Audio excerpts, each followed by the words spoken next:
It's 12 minutes after 7. Now, this week marks a month since fracking began in Lancashire. We did the show just down the road, didn't we, live from the Preston New Road site? Well, since it started, 36 earthquakes have been recorded at Quadrilla's Preston New Road site in Little Plumpton. The company has been forced to stop fracking 3 times after earthquakes measuring 0.5 on the Richter scale or above were recorded by the British Geological Survey because of government guidelines. Now, a report's been commissioned by the government which suggests that the limit is no bigger than vibrations by road traffic. 2 weeks ago, the University of Liverpool was asked to look into how these earthquakes compare to other everyday activities, such as dropping a pan on the floor or a ball being bounced. Well, one of the authors of that report is Dr. Ben Edwards, who joins us this morning. Good morning. Hi, good morning, Graham. So why were you commissioned to carry out the report? So we've been doing a lot of work around the site over the past year, obviously with the potentially induced seismicity, something of great interest in seismology. And I think what is of particular public interest is to try and understand what these micro earthquakes are, because when we hear about earthquakes, we immediately think of large earthquakes that occur around the world, and we're not really used to this idea of an earthquake that we can't actually feel. Okay, so what were your findings then? Okay, so our idea was to try and replicate everyday activities that might cause vibrations in the ground, and these should be somehow understandable to people and allow us to link those to the earthquakes, which also generate vibrations in the ground. And what we found was that we could, just by reenacting things like dropping a bag of shopping on the floor, dropping a can of Coke on the floor, bouncing a football, we could recreate earthquakes that were between about minus 0.4 and 2. And what we hope with that is to give people kind of a context for this traffic light system, where Quadrilla obviously have to limit their activity to below 0.5 on the Richter scale. So are you really saying that these earthquakes caused by fracking are the same as just bouncing a ball or dropping a pan? So it's a context measurement, so clearly it's not the same. What we're saying is that the felt vibrations at the surface are identical at that position to those activities. So the British Geological Survey say that it's very unlikely that anybody can feel at the surface an earthquake of magnitude less than 2. They typically get reports of earthquakes when they're about magnitude greater than 3. Now, obviously, that's generic, and in Blackpool, the induced activity that they're generating is fairly shallow, so it's more likely that it's felt. But in general, these earthquakes are just so tiny that they're not felt at the surface. Yeah, but surely this is like comparing apples and oranges here, because bouncing a ball or dropping a bag of shopping doesn't affect how the earth moves. No, absolutely. What this is doing is providing people a context in terms of ground shaking at the surface, vibrations at the surface, which is the primary effect of an earthquake in terms of its impact on people and the built environment at the surface. So when we talk about damage... When we talk about damage due to earthquakes, that's due to ground vibration at the surface. Okay, but environmental campaigners would argue that it's not about the feel of the earthquake, it's about what it's doing underground, because if you drop a ball, if you drop a bag of shopping, if you drop a pan, that's not causing damage underground, is it? That is entirely correct, okay, and that's well beyond scope of what this study was aimed at doing. Now, this was a one-day investigation into a very specific request that the government made. Okay, what is the ground shaking at the surface for these very small events? Now, put that into context itself.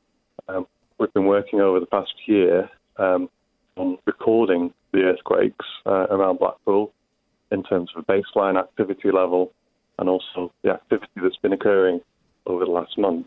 So we've been doing that along with the British Geological Survey, and we're going to investigate what happens at depth. This is obviously much more complicated, and it will take a lot more time to do.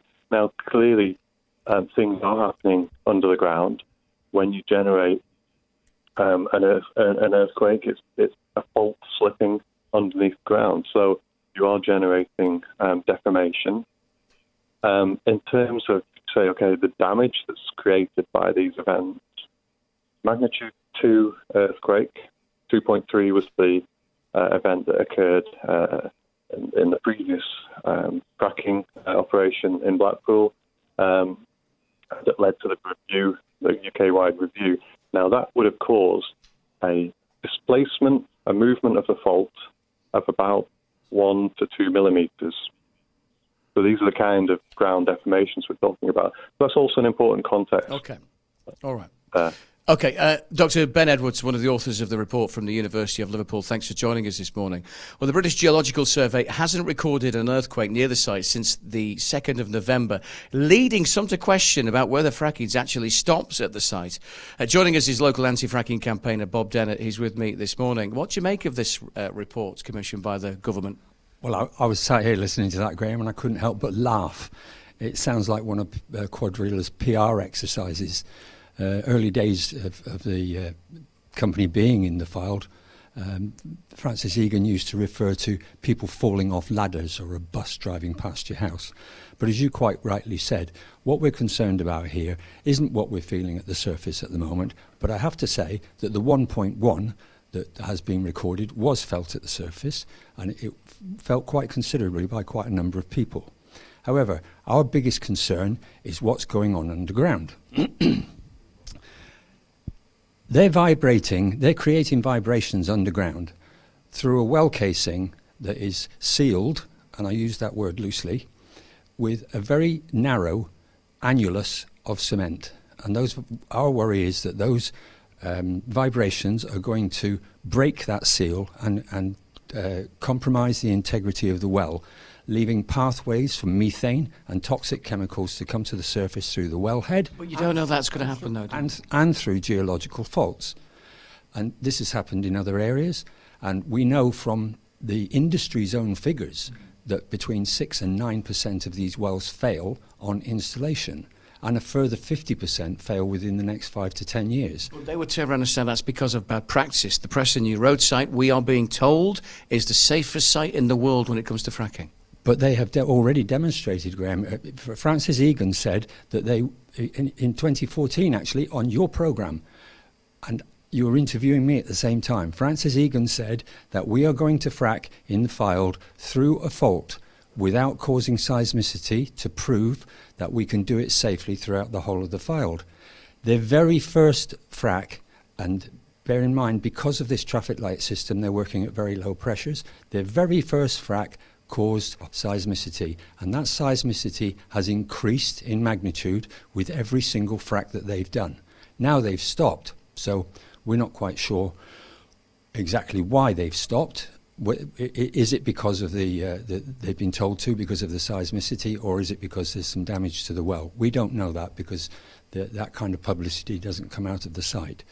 We believe they may be moving over to the other well to see if they can frack that without causing seismicity, but we also know that is also through a fault and that it is closer to the surface, so therefore the potential of environmental contamination from the second well is going to be greater than the potential for environmental contamination from the first. So when you hear the study comparing it to a bouncing ball, to dropping a pan, to dropping shopping, how does it make you feel? It makes me laugh. I experienced the original earthquake of 2.3. It woke me up at 2:30 in the morning on the 1st of April 2011. And I've experienced many earth tremors around this area. I'm not particularly concerned with what it causes at the surface, unless it does get higher. If it gets up to a 3 or higher, then there is the potential for property damage, and with that potentially the damage to human beings. My biggest concern is the damage that it is likely to do to the well. The well at Priest Hall was severely damaged over a 500-foot stretch, and this company, Quadrilla, have an appalling record. And once again, they've failed, so that's now 5 failures in this particular area, 5 different sites. And my concern is that they're just going to carry on, and they're going to cause some very serious environmental contamination. And as you know, I went to court to get to fight the Lancashire County Council and get a judicial review, which resulted in an injunction against Quadrilla to stop them fracking until there was an evacuation plan in place. And we're still not happy with the medium risk that they've calculated this site to have. It should be a high risk. Bob, thank you for joining us this morning. Bob Dennett, an anti-fracking campaigner. We did ask Quadrilla to come onto the programme this morning. They declined our offer. Right now, a little late.